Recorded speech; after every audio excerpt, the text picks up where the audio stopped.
Olá, meus irmãos, que a graça e a paz do Senhor Jesus esteja com você. É um privilégio poder estar de volta mais uma vez para juntos estudarmos mais uma lição da Escola Bíblica Dominical. Estamos nesse quarto trimestre de 2021, estudando a lição da CPAD, que traz por tema o apóstolo Paulo, lições da vida e ministério do apóstolo dos gentios para a Igreja de Cristo. E a lição de hoje, que vamos estar estudando, é a lição de número 9, que traz por título Paulo e sua dedicação aos vocacionados.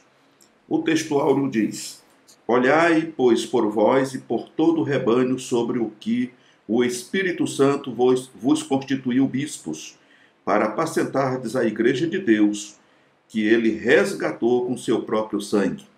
Verdade prática, no reino de Deus, a liderança mais antiga zela pela liderança mais nova. Os jovens vocacionados precisam de cuidado e zelo. Nas lições anteriores, nós falamos acerca do discipulado, na lição passada, que é uma preocupação que o cristão, não vou dizer aqui obreiro, pastor e etc., mas o cristão deve ter. Todos nós, sem exceção, é um ganhador de alma para Jesus. Nós já falamos disso em outras oportunidades. Deus confiou a cada um de nós um talento, algo para que seja feito em prol do reino de Deus. E todos nós, sem exceção, podemos e devemos testemunhar de Jesus. Muitas vezes as pessoas ficam preocupadas com o que vai dizer para alguém que ainda não conhece Jesus. Qual seria a fórmula? Teria uma fórmula mágica, uma teoria, alguma coisa que pudesse ser dita para que a pessoa pudesse aceitar Jesus como Salvador? Eu diria que não. Não existe nenhuma fórmula mágica. E ao mesmo tempo existe uma fórmula mágica, e muito mágica. E essa fórmula, ela não pode ser um ritualismo, um ritual, uma ladainha, como a gente vê por aí. Essa fórmula é o testemunho que você vai dar daquilo que o Senhor fez na sua vida.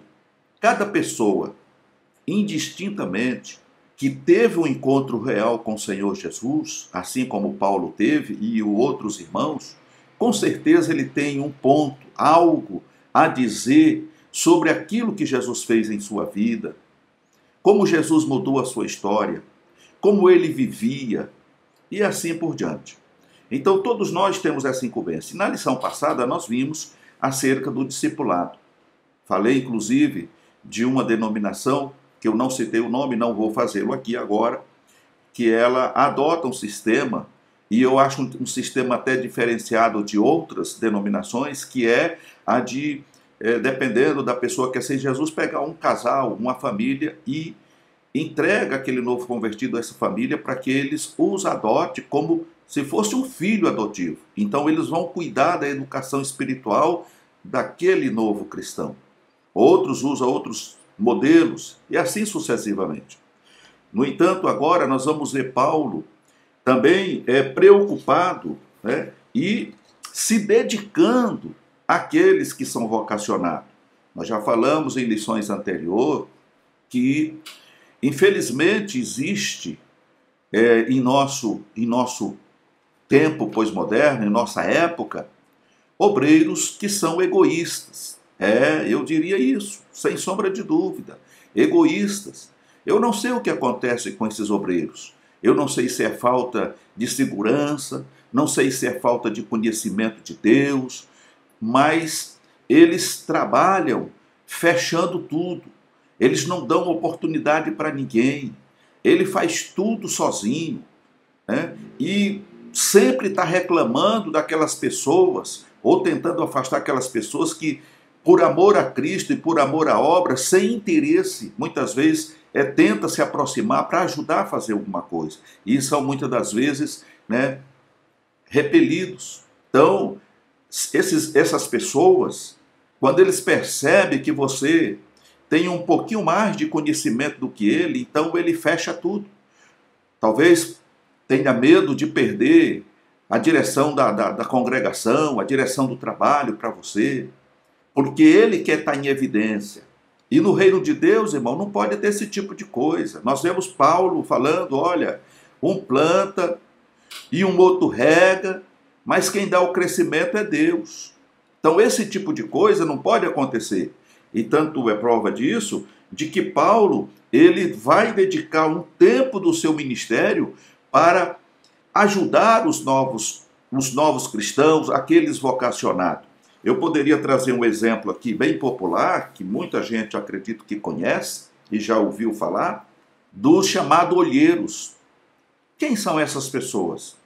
Os olheiros, né, melhor dizendo, eles saem aí pelas cidades do interior e naqueles campinhos de futebol, eles começam a observar, né, aqueles meninos jogando bola e ver o jeito de um, de outro. Então ele está fazendo o que ali? Ele está garimpando, né? Ele está descobrindo talentos. E quando ele vê um garoto que tem realmente capacidade, que ele vê que o menino tem aquela vocação para ser jogador, sabe driblar bem e etc., ele vai ao encontro daquele garoto, da sua família, e leva aquela criança para uma escola de futebol, que geralmente é uma chamada as escolas de base dos times, e de repente desponta ali um craque, um artilheiro e assim por diante.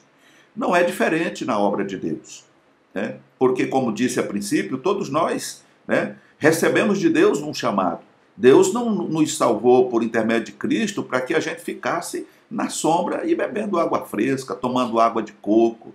Não, nós não estamos na colônia de férias. Nós somos soldados. Assim como cada pessoa que se alista nas Forças Armadas precisa passar um bom período treinando, estudando, né, aprendendo as estratégias militares e de guerra, assim também é necessário que aconteça conosco. Se bem que a nossa guerra não é contra a carne e sangue, mas é contra os principados, contra as potestades, portanto é uma guerra no âmbito espiritual. E para isso o cristão precisa estar preparado.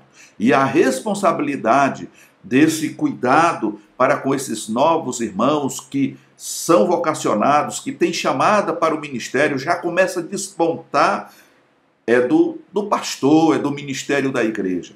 Então precisa ter nos ministérios, eu acredito que nem todos, né, conseguem isso, mas muitos ministérios hoje possuem as suas escolas de preparação de obreiros, né? Porque essas pessoas que sentem que têm a vocação e a chamada de Deus, eles têm a oportunidade de poder começar a treinar, né, a pregar, a conhecer mais com profundidade as Escrituras, fazendo o curso teológico e assim sucessivamente, para que no futuro Deus venha confirmar a sua chamada com a separação para o ministério. Portanto, nós temos aqui um texto que está registrado em Atos capítulo 20, do verso 17 a 34, que diz: de Mileto mandou a Éfeso chamar os anciãos da igreja. E logo que chegaram junto dele, disse-lhes: vós bem sabeis, desde o primeiro dia em que entrei na Ásia, como em todo esse tempo me portei no meio de vós, servindo ao Senhor com toda humildade e com muitas lágrimas e tentações que pelas ciladas dos judeus me sobrevieram. Como nada que útil seja, deixei de vos anunciar e ensinar publicamente e pelas casas, testificando tanto aos judeus como aos gregos a conversão a Deus e a fé em nosso Senhor Jesus Cristo. E agora eis que, ligado eu pelo Espírito, vou para Jerusalém, não sabendo o que lá me há de acontecer, senão o que o Espírito Santo de cidade em cidade me revela, dizendo que me esperam prisões e tribulações, mas em nada tendo a minha vida por preciosa, contanto que cumpra com alegria a minha carreira e o ministério que recebi do Senhor Jesus, para dar testemunho do Evangelho da graça de Deus. E agora, na verdade, sei que todos vós, por quem passei pregando o reino de Deus, não vereis mais o meu rosto. Portanto, no dia de hoje, vos protesto que estou limpo do sangue de todos, porque nunca deixei de vos anunciar todo o conselho de Deus. Olhai por Olhai, pois, por vós e por todo o rebanho sobre que o Espírito Santo vos constituiu bispo, para apacentardes a igreja que ele resgatou com seu próprio sangue. Porque eu sei isto, que depois da minha partida entrarão no meio de vós lobos cruéis, que não perdoarão o rebanho, e que dentre vós mesmos se levantarão homens que falarão coisas perversas para atraírem os discípulos após si. Portanto, vigiai, lembrando-vos de que durante 3 anos não cessei noite e dia de admoestar com lágrimas a cada um de vós. Agora, pois, irmãos, encomendo-vos a Deus e à palavra da sua graça, a Ele que é poderoso para vos edificar e dar herança entre todos os santificados. De ninguém cobicei a prata, nem o ouro, nem a veste. Vós mesmos sabeis que, para o que me era necessário, a mim e aos que estão comigo, estas mãos me serviram. Amém. Então nós vemos aqui a leitura bastante extensa, são do verso 17 ao 34, né? E vemos aqui os objetivos. O primeiro deles é apontar Éfeso como ponto de partida do aprendizado dos vocacionados, assinalar o legado doutrinário de Paulo para os novos líderes e enfatizar o apelo de Paulo aos líderes. Então nós vemos que Éfeso, né, se tornou a base, ou digamos assim, a universidade teológica para, né, o ensinamento ou doutrinamento dos vocacionados, assim como Antioquia se tornou a base missionária para o envio de Paulo, de Barnabé e, enfim, para fazer a obra do Senhor. Então nós temos aqui uma das lições mais extraordinárias no ministério de Paulo. É o seu investimento pessoal em formar novos obreiros. O apóstolo sabia que ele passaria brevemente, mas a igreja permaneceria. Ele tinha uma consciência histórica a respeito da obra divina. Essa obra não terminaria nele, pelo contrário, avançaria até a volta de Jesus. É muito significativo conscientizar-se de que o reino de Deus é muito maior do que qualquer interesse humano. A obra de evangelização e discipulado não pode parar por falta de novos obreiros. O Senhor chama as antigas lideranças para cuidar dos mais novos, pois grande é em verdade a seara, mas os obreiros são poucos. Rogai, pois, ao Senhor da seara que envie obreiros para a sua seara. Que coisa linda, né? Que coisa maravilhosa. O apóstolo Paulo, ele sabia, e oxalá que todos nós, sem exceção, que hoje estamos no ministério, somos ministros do Evangelho, tivéssemos essa consciência de que nós somos passageiros e que nos empenhássemos mais no discipulado e na preparação de obreiros. Obreiros que pudessem dar continuidade, que possam dar continuidade ao trabalho que foi iniciado pelos nossos antepassados, pelos nossos pais, avós, né?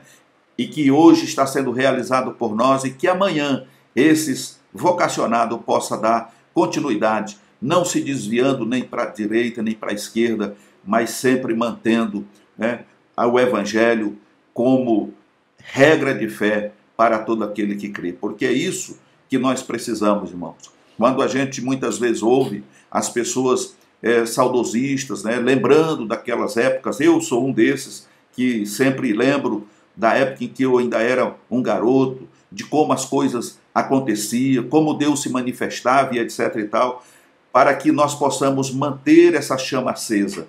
É necessário que a gente tenha a palavra de Deus como regra de fé da nossa vida. E que o Senhor seja a nossa coluna, a nossa base, o nosso alicerce. Não podemos sair do prumo. Temos que estar no prumo de Deus, fazendo a vontade de Deus. Porque não é pela igreja que o poder cai, mas o poder de Deus, a renovação, o renovo espiritual, ele vai vir quando o ministério, quando os obreiros começarem a se voltar, porque são eles a liderança. Então tem que começar por eles. As ovelhas jamais vão comer ou beber água se o líder, o pastor, não os guiar para a corrente das águas, para os rios, para o lago. Elas não vão. Por quê? Porque elas estão confiando no seu pastor. Então o pastor, ele é o responsável não só de trazer a palavra de Deus para o povo no ensino sistemático, como também ele tem a responsabilidade de reconhecer nos novos cristãos aqueles que são vocacionados para o ministério e começar a trabalhar neles. Porque de repente o Senhor te chama. E como vai ser? E quanto mais obreiros você tiver na casa do Senhor, quanto mais discípulo você tiver, mais oportunidade você vai ter para expandir o trabalho na tua região, na tua cidade. Ok, meus queridos irmãos? Sem precisar você ter que começar um culto aqui, completar mais 15, 20 minutos na outra congregação e encerrar lá na outra congregação. Eu já vi pastor fazer isso. Ele vem numa congregação, faz a abertura do culto, deixa alguém dirigindo, corre para outra para dar uma palavra e vai lá na outra congregação para dar a bênção apostólica quando o culto está terminando. Precisa disso, porque nós somos membros do corpo de Cristo e o Senhor, como já falamos em lições anteriores, é o Senhor quem chama, é o Senhor quem escolhe, é Ele que capacita e dá a essa pessoa todas as ferramentas e as condições necessárias para ele fazer a obra de Deus. Agora, eu preciso estar ligado, eu preciso estar atento para auxiliar, ajudar. Como vamos ver aqui nesta lição, que os obreiros antigos, anciãos, aqueles que já estão cooperando na obra do Senhor na sede, faz parte ali dos anciãos, eles já deram tudo aquilo que eles podiam em prol do Evangelho. Se bem que muitos, mesmo estando aí com seus 75 anos, ainda têm disponibilidade de estar na frente de um trabalho fazendo a obra de Deus. Mas é isso que o apóstolo Paulo está dizendo através do comentarista. O comentarista diz que devemos, como ancião da igreja, pessoa já experiente, que já fez um trabalho para Deus, auxiliar os mais novos, ajudá-los, ensiná-los, aconselhá-los, para que eles não saiam do caminho, para que eles possam fazer um trabalho tão melhor quanto nós fizemos. Pois uma frase de Jesus é essa, que o discípulo não é maior do que o mestre, mas se ele for aplicado, ele será tanto quanto. Ou seja, você pode ser igual ao mestre, você pode ser até melhor do que o seu mestre, porque tudo vai depender da sua disponibilidade, do seu interesse de querer aprender e servir ao Senhor. Quando o Senhor falava ali, ele estava se referindo a ele. Os discípulos poderiam ser igual ao Senhor Jesus, em tudo que ele fazia. E o próprio Senhor disse mais tarde, e obras maiores do que esta vocês farão, porque eu vou para o Pai e vocês vão ficar aqui. Não é que vocês vão fazer uma obra maior do que a minha, mas vocês vão fazer exatamente o que eu sempre fiz e posso fazer. Mas, nesse período da minha ausência aqui, vocês vão fazer coisas grandiosas, que para os olhos de vocês é algo fenomenal. Então é isso que o Senhor está dizendo.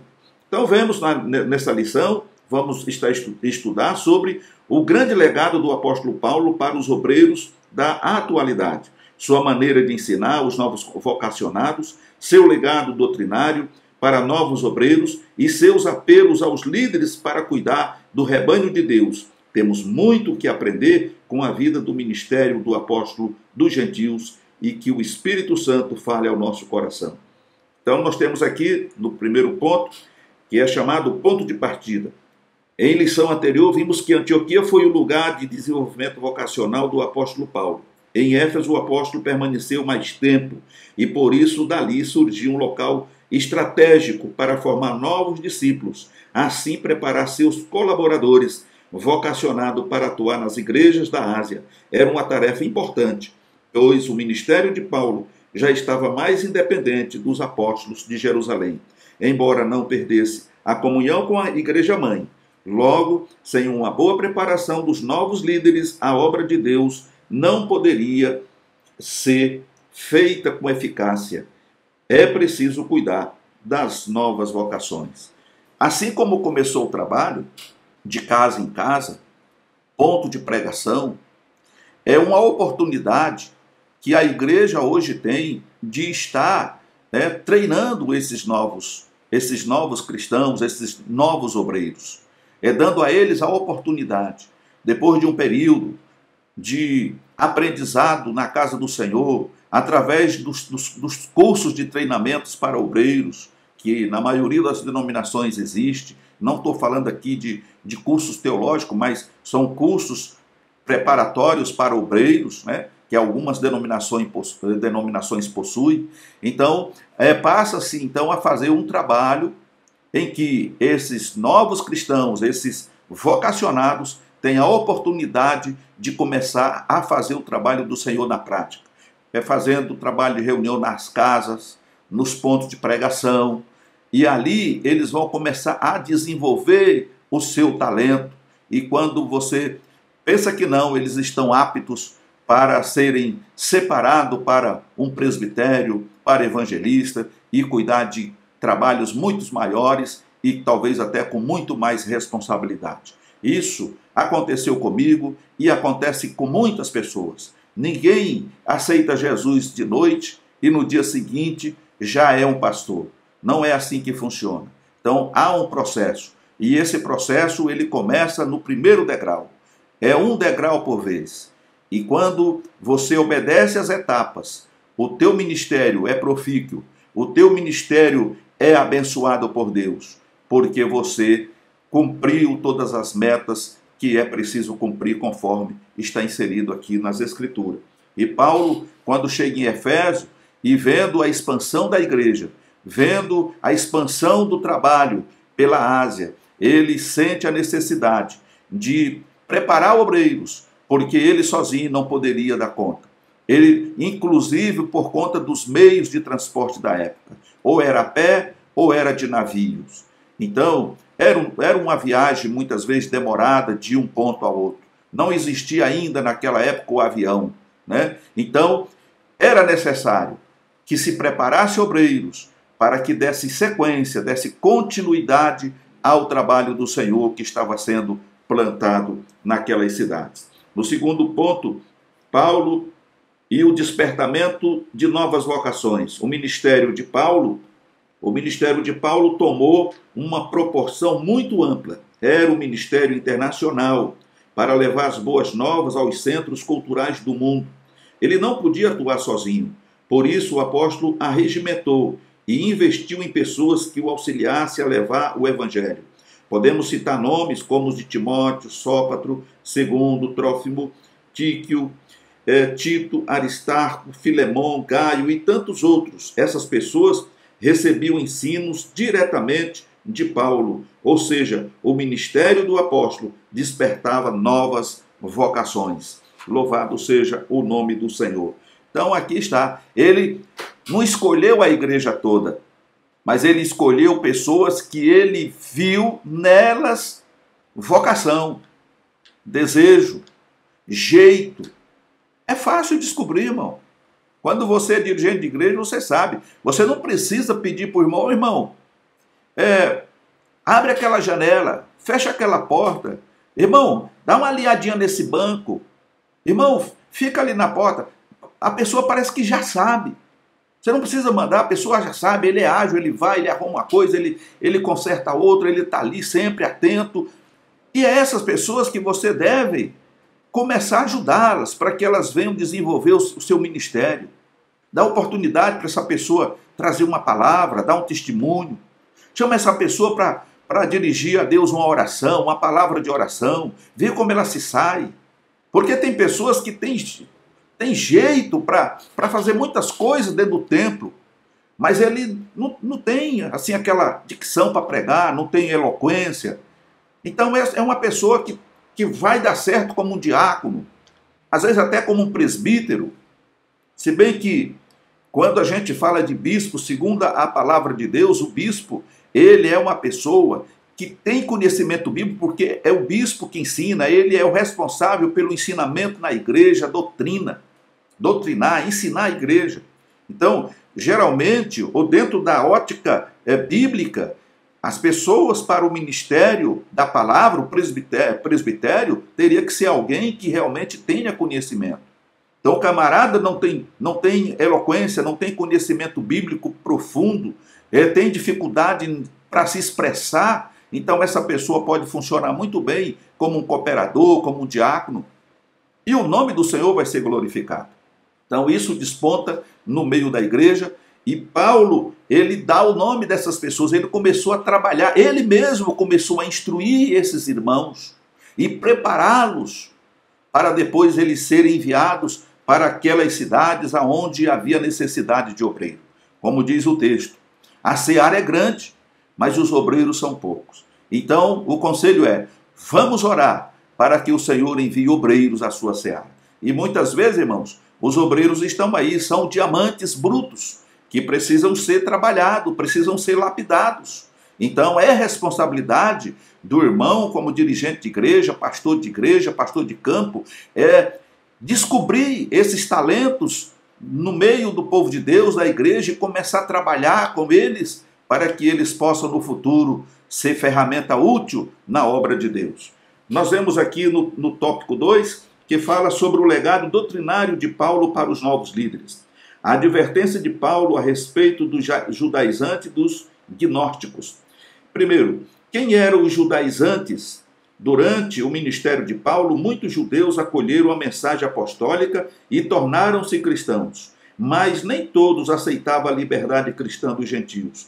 Por isso, alguns deles torceram o ensino do apóstolo, afirmando que a salvação dos gentios dependia da observância da lei mosaica. Assim exigiam que os gentios convertidos observassem a lei, tais como alguns aspectos: a prática da circuncisão, a guarda do sábado judaico, a observância dos ritos que envolviam datas e comidas. Parecia que a graça de Deus não era mais suficiente. Contra isso, Paulo se levantou corajosamente, e o legado que ele nos deixou foi a defesa intransigente quanto à natureza graciosa da salvação.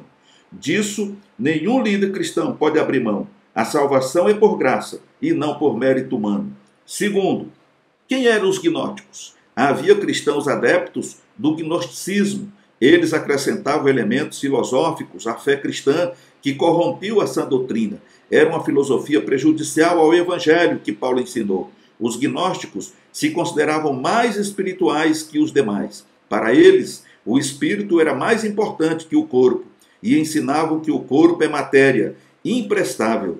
Da implicação desse ensino, resultava a banalização da graça de Deus. Uma graça que não requer arrependimento, santidade e disciplinas espirituais, não é graça verdadeira. O apóstolo Paulo refuta esses falsos evangelhos, dizendo: e o mesmo Deus de paz vos santifique em tudo, e todo o vosso espírito e alma e corpo seja plenamente conservados irrepreensíveis para a vinda de nosso Senhor Jesus Cristo. Seu legado para nós no século 21. Não banalize a maravilhosa graça de Deus. Então, trocando isso aqui em miúdos, parafraseando isso aqui. Primeiro, um grupo de judeus que tinham se convertidos não aceitava a maneira de viver dos gentios, por ser uma cultura diferente. Nós tivemos a oportunidade de falar na lição passada sobre isso, que nós não podemos, de modo algum, querer introduzir num país ao qual você é enviado como missionário a cultura do seu país. Lá você vai introduzir os ensinos da palavra de Deus, dentro da coerência da cultura que aquele país vive. Então você não pode querer mudar. E nesse caso aqui em particular, não era somente a mudança, do rito religioso, mas era a mudança cultural também que eles queriam impor sobre os gentios. No caso aqui, além deles ter que circuncidar, teriam que guardar o sábado e teriam que observar a lei mosaica. Então isso era um ato religioso. E por outro lado, eles deveriam também se submeter a tudo aquilo que os judeus faziam. E isso trouxe uma confusão muito grande. Por esse motivo é que Paulo vai a Jerusalém se reunir com os irmãos para que ali se resolva o problema. Porque não tinha cabimento você querer acrescentar alguma coisa a mais sobre aquilo que Jesus já tinha colocado, sobre o fundamento que Jesus já tinha lançado. Então não poderia ser construído. Inclusive Paulo, ele vai dizer mais tarde para os obreiros, veja bem como você está construindo, porque cada um constrói com diversos materiais, mas aí ele especifica, mas somente aqueles materiais que resistirem ao calor do fogo, esses obterão de Deus recompensa, receberão prêmio. Madeira, palha e feno vai virar cinza. Então o fundamento é Cristo e nós somos os construtores. Então agora cada um precisa ver que tipo de material está sendo usado para dar sequência a essa construção. E o que nós vemos aqui, nesse ponto que lemos, é que os judeus, os judaizantes, como é conhecido, queriam trazer essa nova moda, esse modismo, né, mais esse rito para a vida dos cristãos que tinham aceitado o Senhor Jesus por intermédio da graça. No segundo ponto, nós vamos encontrar sobre o gnosticismo, essa seita que também muitos aceitaram Jesus, mas trouxeram essa bagagem para dentro da igreja. E eles misturavam as estações. Como misturavam as estações? Adorava sol, a lua, ele estava focado na astrologia e num monte de coisa, e pregava que o corpo era matéria, que não prestava para nada. Inclusive, temos aí nos livros históricos de pessoas que diziam, olha, nós temos que nos preocupar com o espírito, então você pode fazer do corpo o que você quiser, porque isso vai um dia findar, ele não presta para nada, vai voltar para o pó, porque ele é uma herança de Adão. Mas o espírito não, mas como que você pode conservar o espírito dessa forma? E aí nós vemos Paulo dizendo que nós precisamos ter o nosso espírito, a nossa alma e o nosso corpo conservado e santificado diante do Senhor. Ou seja, a partir do momento que nós aceitamos a Cristo como Salvador, nós nos tornamos propriedade do Senhor.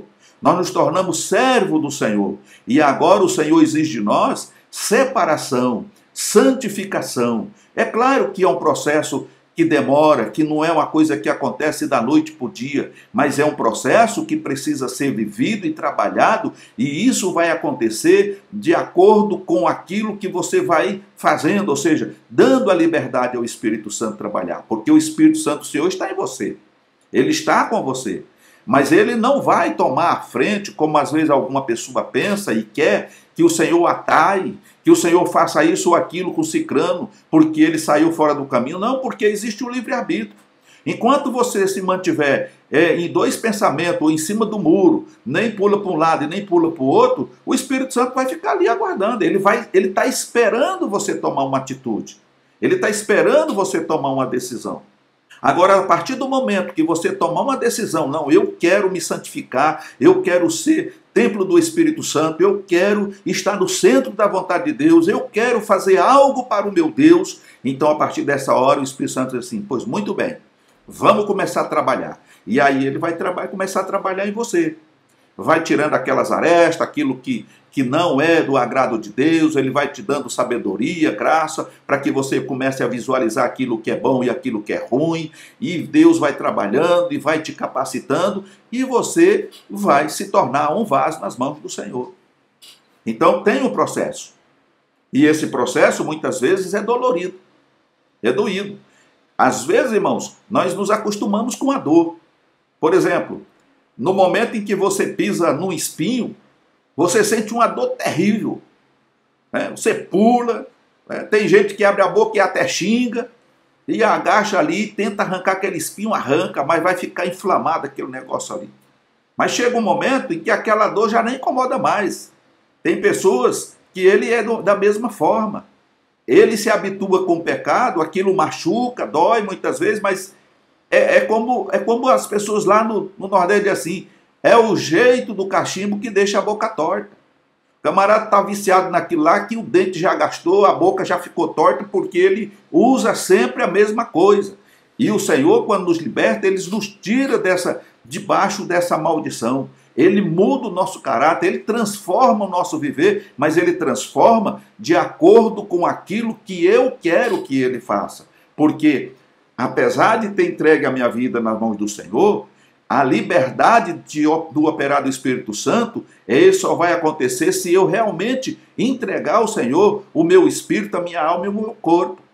Não é como uma propriedade que você aluga para alguém e diz assim, olha, eu te alugo a sala, o quarto e a cozinha, mas o banheiro eu não posso alugar. Aí, se você precisar usar o banheiro, você constrói um lá fora. Não é assim que funciona. O Senhor quer a casa toda, Ele quer trabalhar na casa inteira. E é isso que nós precisamos fazer. E Paulo tinha essa consciência.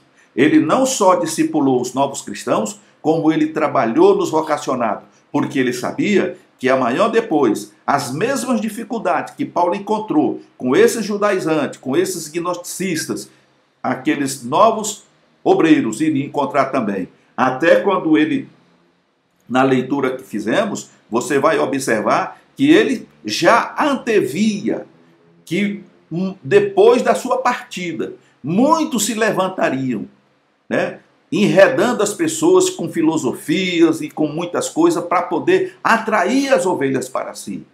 E isso não é algo assim absurdo, porque nós vemos acontecer nos dias atuais. Por isso é necessário que eu, como pastor de igreja, você como pastor de igreja, como obreiro na casa do Senhor, e você como um membro do corpo de Cristo, um servo de Deus, procure estudar a palavra de Deus, procure se aprimorar no conhecimento da palavra de Deus, faça um curso teológico, procure estar do lado do seu pastor. Se você tem de Deus uma vocação, uma chamada, colhe no seu pastor, no seu líder, para que ele possa estar te auxiliando, te orientando, para que você não deixe essa tocha apagar e nem cair no chão. Porque hoje nós estamos trabalhando em meio de muitos lobos. E isso está registrado aqui na Bíblia. Falsos profetas, falsos pastores e etc e tal. Então, irmãos, é uma responsabilidade do ministério e da igreja preparar não só os novos crentes, discipulando para que eles se mantenham firmes na fé que abraçou, como também aqueles que despontam com vocacionados para fazer algo para Deus. Louvado seja o nome do Senhor. Vamos aqui adiante para ganharmos tempo. Sobre o desprendimento do obreiro para realizar a obra de Deus, o apóstolo fala sobre o desapego material na vida do obreiro. O versículo 24 mostra que Paulo tinha o coração livre da avareza e da ganância. Sua vida mostra que o desprendimento das coisas materiais e plena dependência em Deus são características inegociáveis na vida do obreiro cristão. Não podemos nos perder ministerialmente por causa da avareza e da ganância. Lembremos do exemplo de Paulo, que procurava não ser pesado às igrejas que pastoreava e visitava. Esse é um ponto, irmão, que pega muito no calcanhar de Aquiles nos dias de hoje, de muitos pastores. Tem muitas pessoas aí dividindo igreja, iniciando novos ministérios. E não quero com isso generalizar, porque cada caso é um caso, mas, sem sombra de dúvida, a maioria dessas pessoas, elas não estão preocupadas com as ovelhas. Elas não estão preocupadas em dar sequência a um trabalho sério, honesto. Elas estão preocupadas em ter um poder aquisitivo fácil sem ter que trabalhar. Ter um grupo de pessoas contribuindo para o seu bem-estar. Então, a maioria dessas igrejas, não é todas, mas a maioria delas, as pessoas vêm porque são muitas vezes atraídas por uma palavra bonita que massageia o ego, mas essas pessoas vêm para essas denominações, mas você vê que não há mudança de vida, não há mudança de atitude, porque o Espírito Santo, muitas das vezes, irmão, está longe, porque as pessoas que estão lá na frente não têm compromisso com Deus. E vira e torna a gente ver os escândalos acontecendo. Mas que o Senhor tenha misericórdia de nós, como obreiros do Senhor, que nos contentemos com aquilo que Deus tem nos dado. E se necessário for, trabalhemos com as nossas próprias mãos, como Paulo nos deixa o exemplo, para não ser pesado a ninguém. Principalmente a uma igreja nova que está nascendo. Ainda não existe ali os irmãos maduros, são novos convertidos, são bebês. Então é necessário que o pastor trabalhe, é necessário que ele tenha o seu ganho, para que ele possa sustentar a sua família, uma vida digna. E o ministério, por sua vez, quando envia um obreiro para um lugar, tem que também ter a competência e a responsabilidade de dar o sustento, uma prebenda que seja suficiente para aquele obreiro se manter com a sua família na cidade onde ele está trabalhando. É dessa forma que o trabalho do Senhor tem condições de prosseguir avante. Porque o que entra na igreja, irmão, biblicamente falando, o que é arrecadado na igreja deve ser administrado na igreja. Não é para pastor comprar imóveis, comprar fazenda, comprar avião, comprar isso ou aquilo outro. E se fizer, tem que ser para uso e fruto da igreja, porque é a igreja do Senhor, assim como ele é servo do Senhor. Ele não é o dono da igreja, ele é um servo do Senhor. Qualquer coisa que o ministério compre com dinheiro arrecadado da igreja deve ser para uso e fruto dessa igreja. Agora, quando a pessoa desvia, ganhando salários exorbitantes, além daquilo que é necessário para se viver com dignidade, isso é avareza, porque nesse contexto muitos irmãos estão andando a pé, muitos irmãos estão passando necessidade, passando fome, muitos irmãos estão enfermos sem dinheiro e condição para comprar um medicamento, enquanto que esses irmãos troca de carro todo ano, e são carros aí de 100, 200 mil, 300 mil reais. Para que isso, irmão? Não precisa disso. Você vai pagar um preço muito alto, porque Deus vai cobrar de você. Mas aquele irmãozinho que mora lá na favela, tira da boca para poder dar, porque ele é fiel a Deus.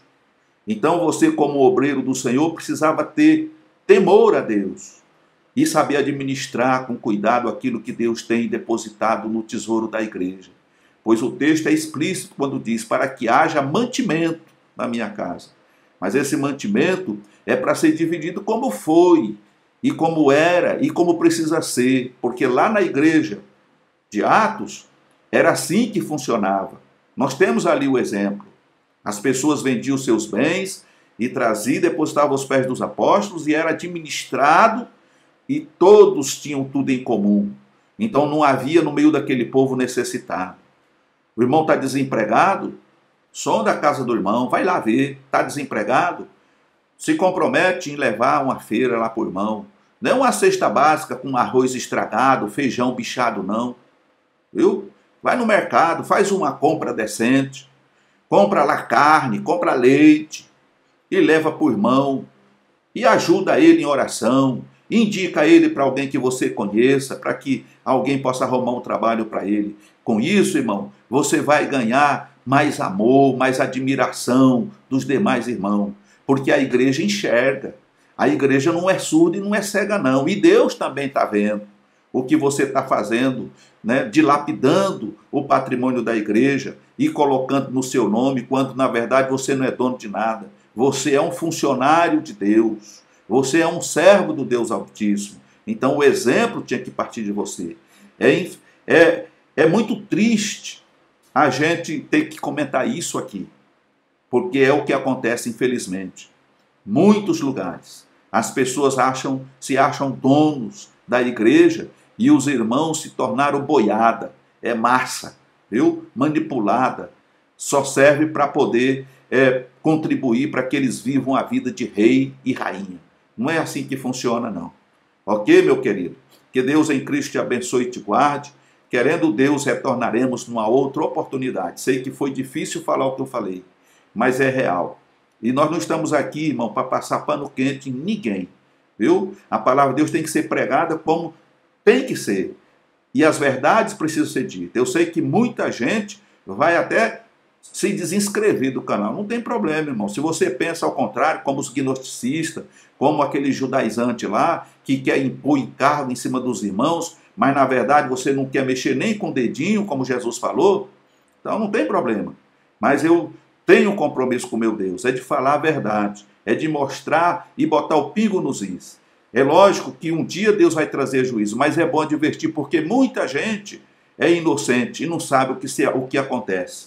E o corpo de Cristo precisa ser saudável. E não se admite nenhum tipo de granguena e nem de doença no corpo de Cristo. porque o corpo de Cristo é santo. Ok? Que Deus te abençoe. Não se esqueça de dar aquele like, de fazer o seu comentário, de compartilhar nas suas redes sociais. Eu sou o evangelista, ou como alguns dizem, o pastor Elias de Souza, consagrado, chamado para o santo ministério, vocacionado por Deus, inscrito na CGADB. Então não sou ninguém que caiu de paraquedas aqui, eu estou me passando por pastor, não. Eu sou um servo do Deus Altíssimo em primeiro lugar e zelo pela palavra de Deus. E tenho aversão a esse tipo de gente que faz conforme Paulo orientou, que entrariam no meio do povo de Deus, enganando, ludibriando e fazendo até negócio com os irmãos, vendendo igreja. Isso é um crime, é um pecado. E eu não aceito isso, porque Deus também não aceita. Ok, meus irmãos? Fique na paz do Senhor Jesus e até uma próxima oportunidade.